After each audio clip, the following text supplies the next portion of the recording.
Mapagpalang araw po sa inyong lahat. Ngayon po ay araw ng Biyernes, ika-15 ng Mayo.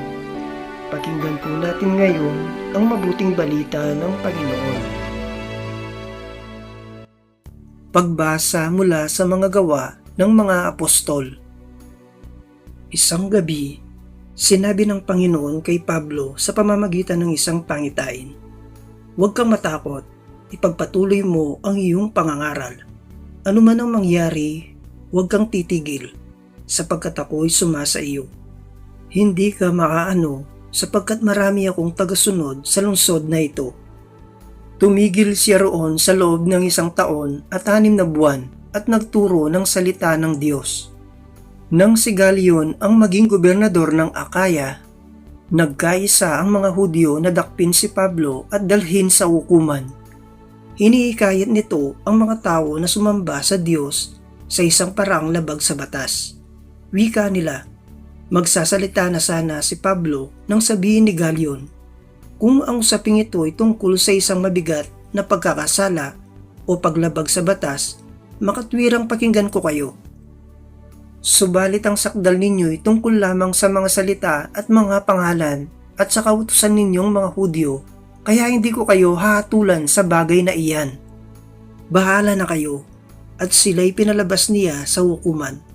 Sinunggaban nila si Sostenes, ang tagapamahala ng sinagoga, at binugbog sa labas ng hukuman.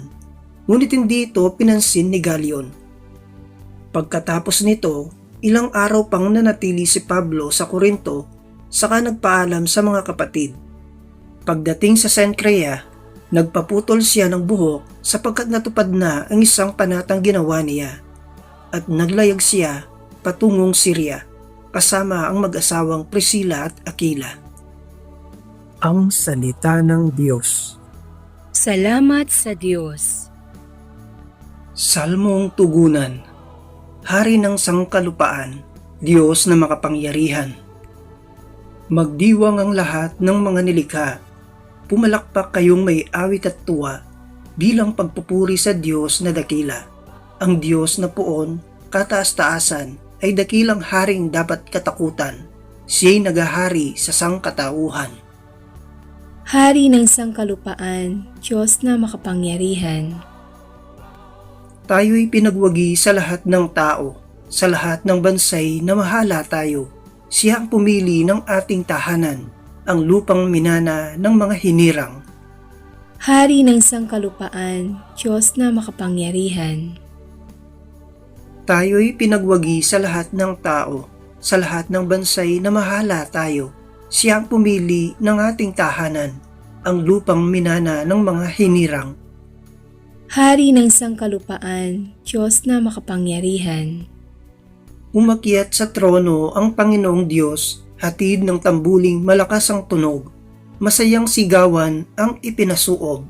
Purihin ang Diyos, siya ay awitan, awitan ng hari, siya'y papurihan. Hari ng sangkalupaan, Diyos na makapangyarihan. Aleluya, aleluya. Si Kristo'y laang magtiis ng tagumpay ay nakamit at sumaati ng langit. Aleluya, aleluya. Ang mabuting balita ng Panginoon ayon kay San Juan. Noong panahong iyon, sinabi ni Jesus sa kanyang mga lagad, "Sinasabi ko sa inyo, tatangis kayo at magdadalamhati, ngunit magagalak ang sanlibutan. Matitigib kayo ng kalungkutan, subalit ito'y magiging kagalakan. Kapag nagdaramdam na ang isang babaeng manganganak, siya'y nahaapis, sapagkat dumating na ang oras ng kanyang paghihirap. Ngunit pagkapanganak, hindi na niya naaalala ang hirap. Siya'y nagagalak dahil sa ipinanganak na sa sanlibutan ang isang sanggol. Gayon din naman kayo, nalulumbay kayo ngayon, ngunit muli akong makikipagkita sa inyo at mag-uumapaw sa puso ninyo ang kagalakang hindi maaagaw ni numan. Hindi na kayo kailangang magtanong sa akin sa araw na iyon." Ang mabuting balita ng Panginoon. Pinupuri ka namin, Panginoong Hesukristo.